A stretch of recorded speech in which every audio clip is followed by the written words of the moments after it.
Bonjour et bienvenue sur ma chaîne vidéo YouTube de cours en gestion comptable et financière. Pour ceux qui ne me connaissent pas, je me présente. Je m'appelle Carole Grier, je suis enseignante depuis maintenant plus de 20 ans à l'université. Et dans ma carrière, j'ai donc enseigné et recruté en Master CCA. C'est ce que je vous propose de vous présenter dans cette vidéo. Qu'est-ce qu'on fait en Master CCA, en Master Comptabilité, Contrôle, Audit? Combien d'heures de cours? Quelles sont les matières? Combien d'étudiants est-ce qu'il y a? Comment est-ce qu'on fait pour y rentrer? Et qu'est-ce qu'on fait en sortant? Voilà, je vous laisse vous installer et je vous explique ça dans un instant.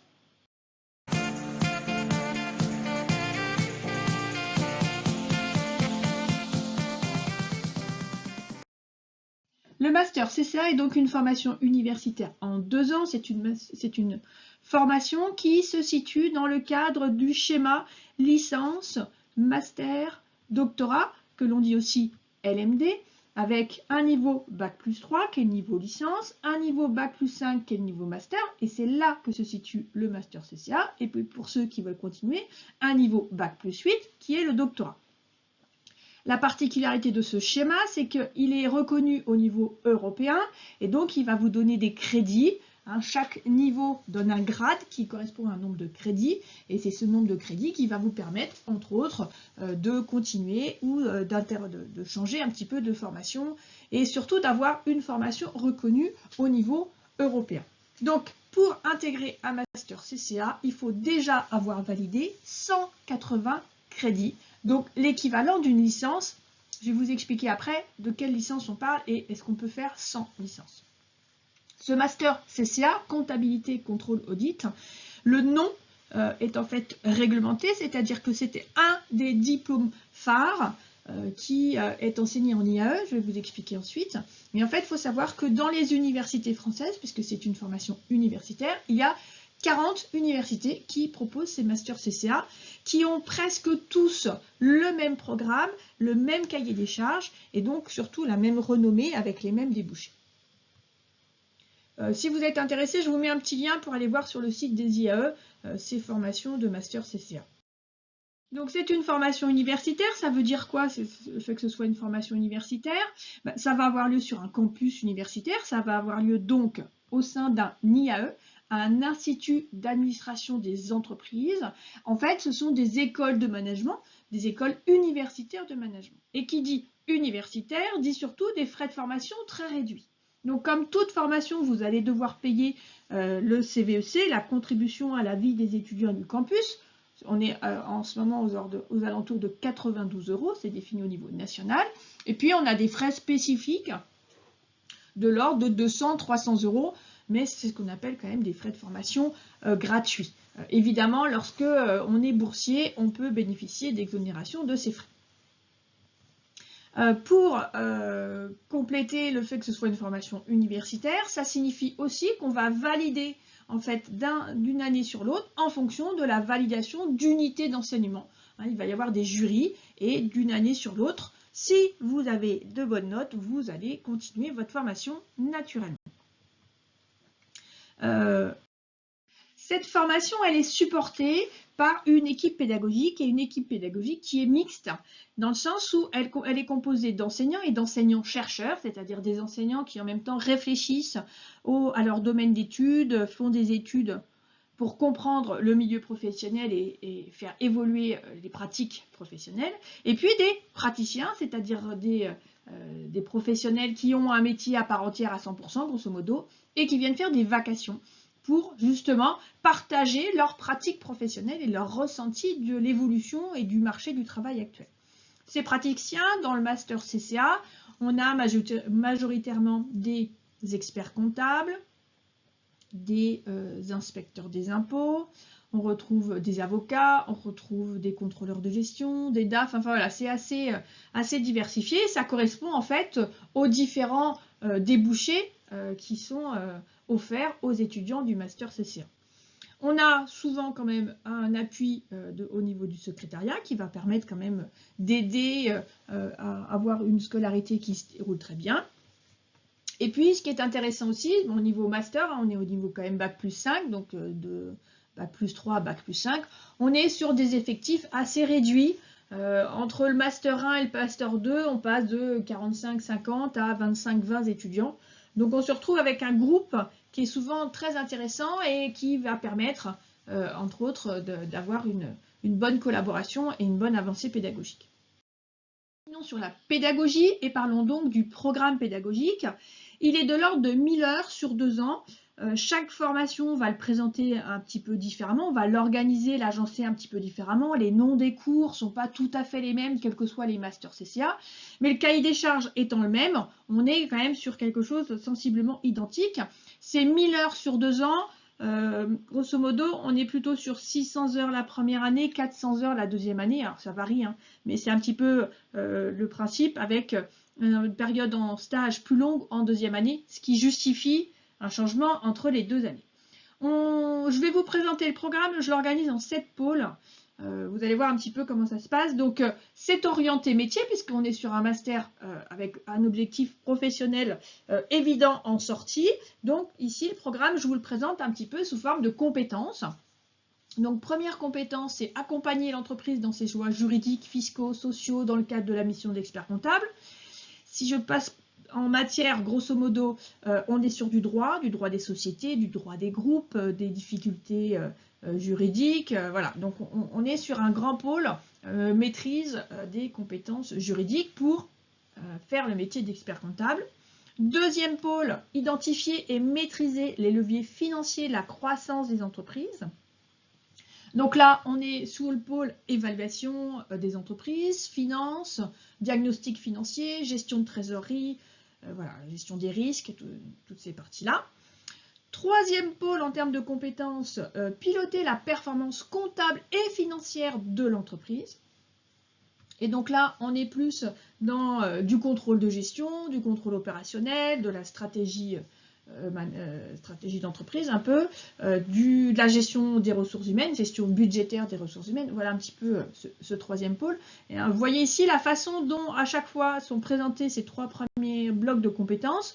On est quand même dans une visée travail en tant qu'expert comptable. Ce ne sont pas les seuls débouchés, j'y reviendrai, mais ça reste quand même un axe fort.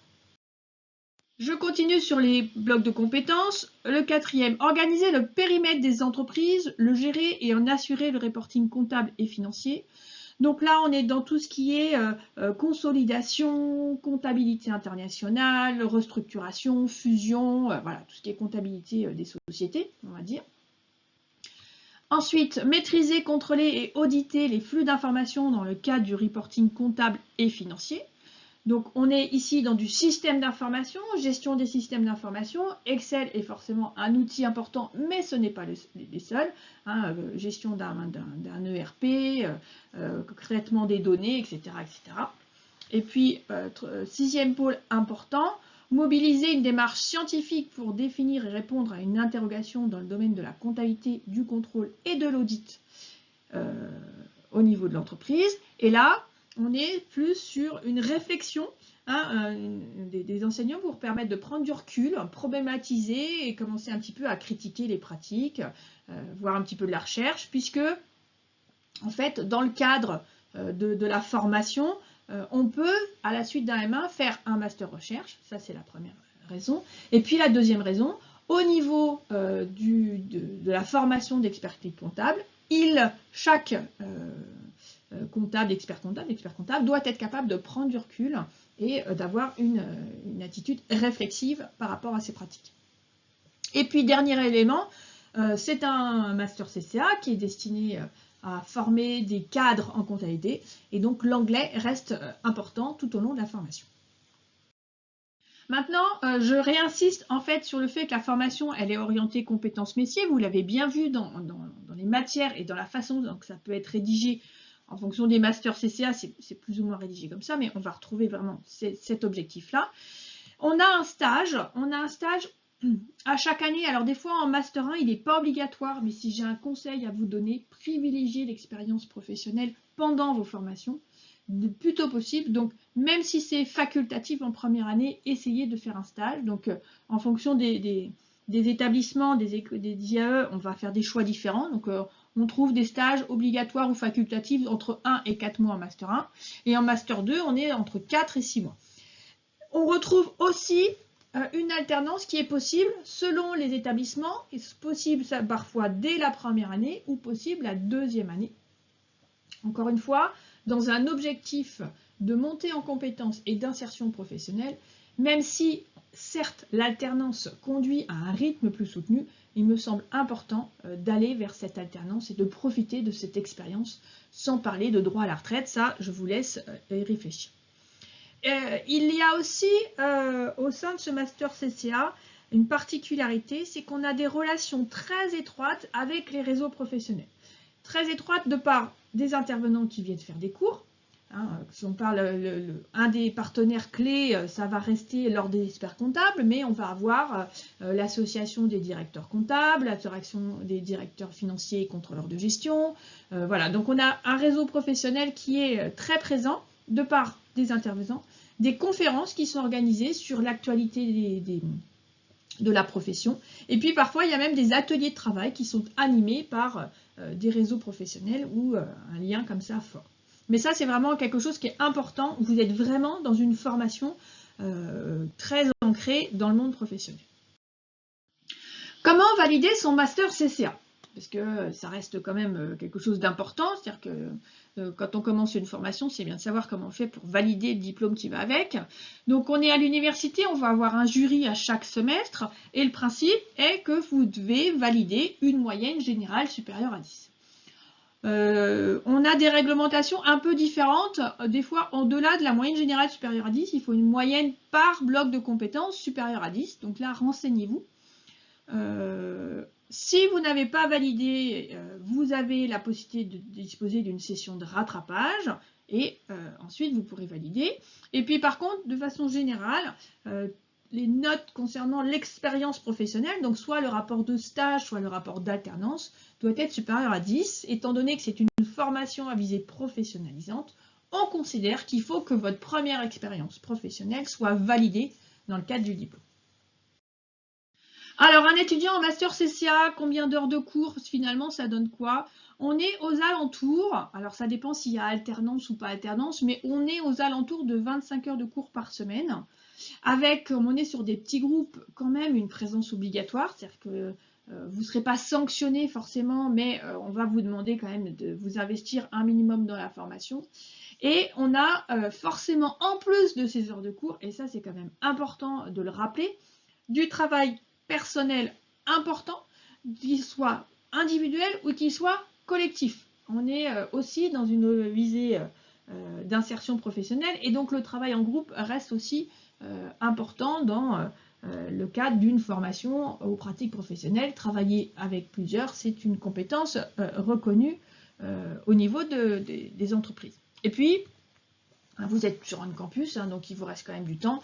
Le fait d'être sur un campus, vous quand même avez accès à une vie étudiante assez riche et ça reste quand même important de pouvoir en profiter, même en temps de Covid. Alors, point de vue sélection, enfin point de vue recrutement, quand est-ce qu'on peut intégrer le Master CCA? Donc on a dit Master CCA c'est 2 ans, on passe Master 1 et après Master 2. Le recrutement se fait en Master 1. Majoritairement, ça se fait en Master 1.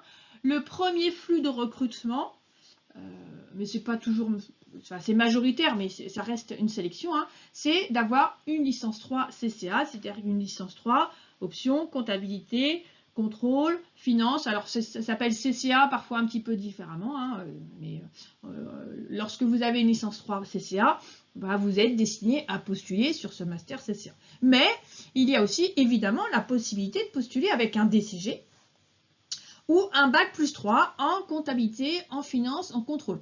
Un bac plus 3 de façon générale ne va pas suffire, c'est la spécialisation comptabilité, finance, contrôle qui va être importante puisque au niveau du master CCA, ça reste une spécialisation en comptabilité, contrôle, audit et non pas une formation. C'est-à-dire qu'on considère qu'il y a quand même un certain nombre de prérequis. Alors, je ne veux pas vous faire peur, mais que vous preniez conscience quand même de la situation et de la sélection en Master 1. On est sur un fort taux de pression. Après, tout dépend des dossiers. Il y a des étudiants qui postulent et on se rend compte qu'ils n'ont pas les prérequis. Donc, mais on est sur des taux de pression qui sont de l'ordre de 20-25. C'est-à-dire qu'il y a 20-25 candidatures pour une place. Ça veut dire quoi? Ça veut dire que si vous voulez absolument faire un master CCA, il faut que vous ayez un très bon dossier à votre niveau, au niveau du votre bac plus 3. 2, il ne faut pas miser tout sur un seul master CCA. Il en existe 40 en IAE. Il faut postuler sur plusieurs masters CCA. Si vous avez la possibilité, essayez aussi de vous renseigner, aller aux portes ouvertes, aller voir un petit peu l'équipe qui se présente et qui va vous donner des conseils sur les modalités de sélection. Pour la modalité de sélection, on est sur un dossier de candidature. On va vous demander vos notes, une lettre de motivation. On est parfois, mais pas obligatoirement, sur un test TAGE-MAGE, c'est-à-dire qu'en fait c'est un test spécifique aux IAE. On va vous demander de faire un test où il y a des langues, du calcul mathématique, on va dire, et des questions de culture générale. Mais ce n'est pas toujours obligatoire. Et par contre, presque à chaque fois, vous avez un entretien de sélection. Dans cet entretien, l'idée c'est de vérifier, entre autres, votre personnalité, et puis surtout votre projet professionnel. C'est important vraiment de comprendre que lorsqu'on fait un master CCA, c'est pour travailler dans de la comptabilité, du contrôle et de l'audit. Et donc quand on a des étudiants qui nous disent je veux faire un master CCA mais je veux travailler dans la finance, eh bien vu le taux de pression, on va plutôt l'orienter vers un master finance. Voilà, donc ça c'est la première chose. Je vous rappelle quand même que l'objectif d'une équipe pédagogique lorsqu'elle sélectionne les étudiants, c'est pas le premier objectif, le premier critère en fait, c'est est-ce que l'étudiant qu'on a en face de nous en fonction de son passé universitaire et en fonction de ses personnalités, est-ce qu'on pense qu'il va réussir? C'est le critère qui va essayer de primer dans les critères de sélection. Et puis après, ce qui est intéressant aussi au niveau d'une formation, c'est d'avoir des parcours, des profils un peu diversifiés, et parfois c'est ce qu'on essaye de faire en termes de recrutement. Ceci étant dit, on a aussi quelques possibilités d'intégrer un Master 2 CCA. Alors attention, je vais quand même réduire l'information. Pour intégrer un Master CCA, on a ce qu'on appelle des admissions parallèles, donc on a une sélection. On va avoir surtout, majoritairement, ici, on a des étudiants d'un Master 1 CCA d'une ville qui, pour des raisons X ou Y, veulent changer de ville et donc vont postuler sur un Master 2 CCA dans une autre ville. Et donc là, ce n'est pas de droit. Un étudiant, un Master 1 CCA à Orléans, va passer de droit en Master 2 CCA à Orléans. Par contre, un Master 1 CCA de Poitiers devra faire un dossier pour intégrer le Master 2 CCA d'Orléans. Voilà. Donc, ça fait partie des admissions parallèles. Et puis, ce qu'il est aussi possible de faire, c'est de postuler lorsqu'on a déjà un bac plus 5. Alors, même principe, c'est un Master CCA. Donc, pour intégrer un Master 2 CCA, il faut déjà avoir un bac plus 5 en comptabilité, finance, contrôle et un bon niveau. Ou alors, on a un bac plus 5 et on a des années d'expérience et on va intégrer un Master 2 CCA en contrat de professionnalisation ou en formation continue. Mais il faut savoir que voilà, il y a quand même une possibilité de changer de ville entre les 2 années de master, mais sur sélection. Qu'est-ce qu'on peut faire après un master CCA? Donc on part sur 2 ans, l'idée c'est donc de rester 2 ans, et avec ce diplôme master CCA, l'objectif premier est d'intégrer le marché du travail. Je vais vous présenter après les différents métiers, mais c'est d'intégrer le marché du travail. Un certain nombre vont pouvoir tenter aussi les concours de la fonction publique. Alors, quand je dis concours de la fonction publique, il y a les métiers d'enseignant, donc il faut passer les concours, enseignant, enseignant-chercheur, donc doctorat derrière. Et puis, il y a aussi tout ce qui est inspection des finances avec les concours de contrôleur des impôts, inspecteur des impôts. Donc, voilà un petit peu l'objectif de ces masters CCA. Si vraiment vous sentez que vous avez des difficultés, il faut savoir qu'avec un master CCA, validé, ça vous fait des crédits. Avec de l'expérience, vous pouvez normalement intégrer le marché du travail et puis décider quelques années plus tard, éventuellement, de repartir et de valider un Master 2 en CCA ou ailleurs. Le Master CCA reste comme priorité d'être un tremplin pour l'expertise comptable. Alors, rapidement, Pour commencer l'expertise comptable, il faut normalement, hein, la filière de départ, c'est DCG, DSCG et DEC, c'est-à-dire diplôme d'expert comptable. Les épreuves du DSCG, donc du diplôme supérieur de comptabilité et gestion, elles sont au nombre de 7. Il y a 7 unités d'enseignement qu'il faut valider avant de pouvoir obtenir le DEC, donc le diplôme d'expert comptable. Au niveau d'un master CCA, donc alors, à vérifier en termes d'équivalence et d'évolution, mais un master CCA dans une université valide normalement, donc vérifiez bien, 5 UE sur les 7. Et donc, il y a 2 UE en fait où il n'y a pas de dispense, où il n'y a jamais de dispense. C'est l'UE1 qui est gestion juridique, fiscale et sociale, et l'UE4 qui est comptabilité et audit. Hein, donc ça, c'est les 2 UE du DSCG où il n'y a jamais aucun diplôme qui a de dispense. Donc là, les masters CCA ont le maximum de dispenses accordées. Ce qui est intéressant, c'est que lorsqu'on a un master CCA, du coup, puisqu'il ne nous reste que 2 UE, on a la possibilité de débuter notre stage d'expertise comptable. Donc on a 2 ans de master CCA et après, normalement, on a 3 ans de stage d'expertise comptable. Et pendant ces 3 ans, il faut, en candidat libre, pouvoir valider les 2 UE manquantes. Et si vous avez validé vos 2 UE et que vous faites votre mémoire d'expertise comptable, vous pourrez passer le DEC, c'est-à-dire le diplôme d'expert comptable.